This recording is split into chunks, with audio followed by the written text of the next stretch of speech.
Oarmen's Hollow by Leasure. An inky alley leads to the grime-ridden walls of an old pub. The door that promises the stench of rot within is offset, weathered by rain and age. But the signage is almost modern, lit by neon lights that blink the words, Oarmen's Hollow.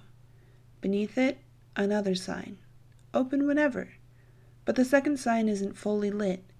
Only the letters, Open Eve, buzz with life. Evening, on the eve of the day, eve of the holiday? No one knows what's meant by it, but more importantly, no one cares to know. It's an empty old place where no one dares visit. But it's stood for decades now, and on the eve of the week, it's lit with string lights, dressed in fading streamers, and that offset door is forced open to the public. It welcomes a party, but promises not what party will be given, because what party could be had in a back alley more wrought with salty sea smell than the seamen themselves? But as long as it promises ale, what more could they ask for? The seamen of the week wander their way through that tilted frame, matching it with their pre-party excitement. What should have been a barrel a ship already became a barrel a man, and their rosy, plump cheeks boast of a barrel more, several barrels more. Their waitress is a skeletal thing. She steps to their table with a rickety gait, her hair straw in color and texture alike. But she's supported by the shadow of a man. He stands as thin as she, but it's hard to discern if he's even human. What hair color, what skin color, what clothing color? It's all hidden under that thick, blotting shadow. Even the hand he holds on her waist is a strong contrast.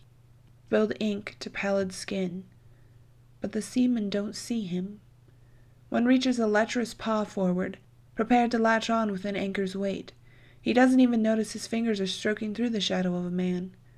He doesn't even notice the bluing tint of his skin as he reaches further. He doesn't notice until he's writhing in panic and pain. His fingers retract to his stinking side.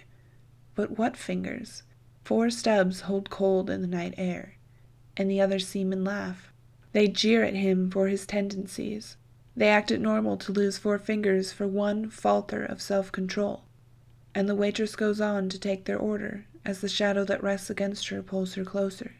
He spits those 4 dead fingers onto the floor at the 6th seaman's feet, and the seaman tumbles backward from his chair. The others go on, ordering food for him when he doesn't answer their lifted brows. What time do the festivities begin? They all want to know.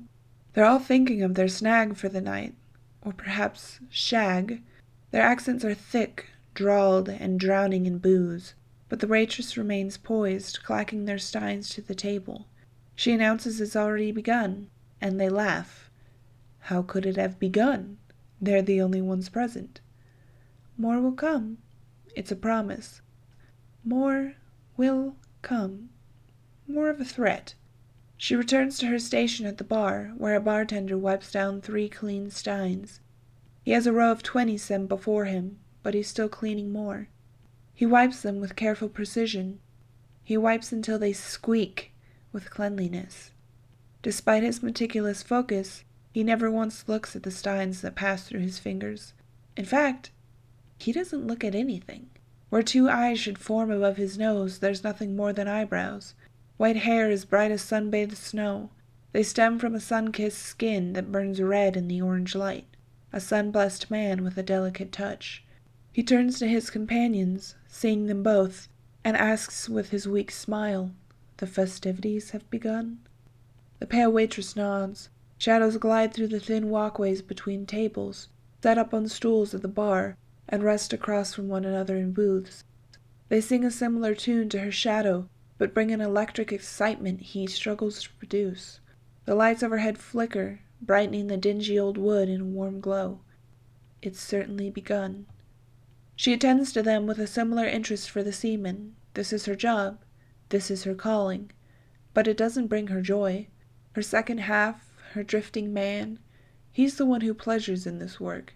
He wriggles free from her side to interact among his kind, exchanging a cold breath for a chilling chuckle.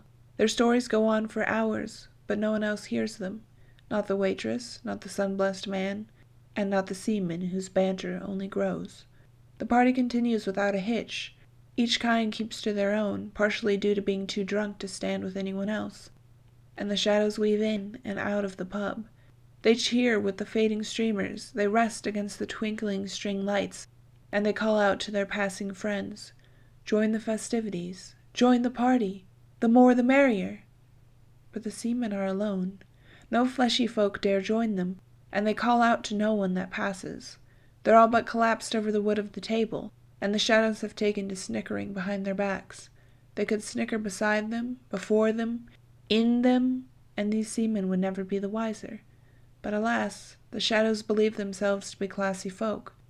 The waitress wrangles her drifting man back to her, easing him into the crook of her side where he fits seamlessly.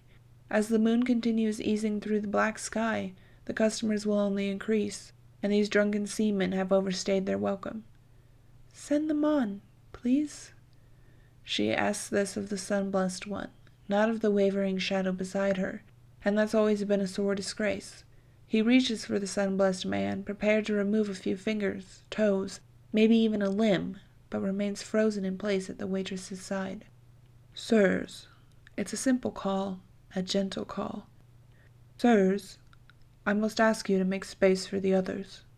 He slaps his wet cloth over his shoulder and crosses his arms over his chest. The first seaman to wake blinks the blur from his eyes, but not soon enough. He screams in surprise, teetering on his chair. He hadn't noticed the sun-blessed man. He hadn't even known there was a bar to be sat at, and the lack of eyes, the unusual feature, is enough to set his heart ablare in his chest. It screams for attention, pounding from one ear to the other. Maybe it's the 4 blue fingers under the table that he suddenly notices. Maybe it's the strong aversion he has to the sun-blessed man. Or maybe it's the booze awash in his blood. But he takes one strong lunge up from the table and screams with bloody fury.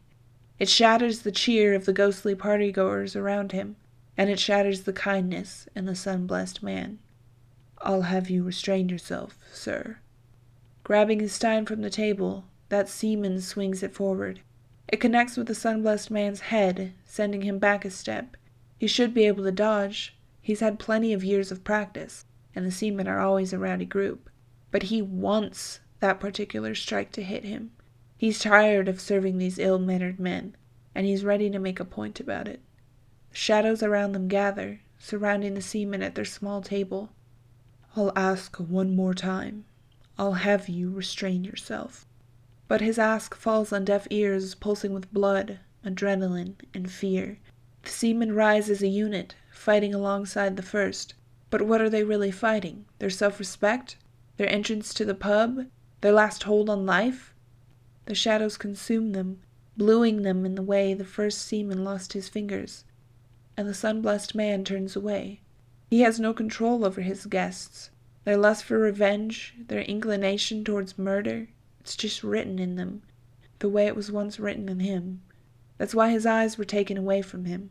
That's why he pays his penance standing watch over a pub that serves only the worst patrons.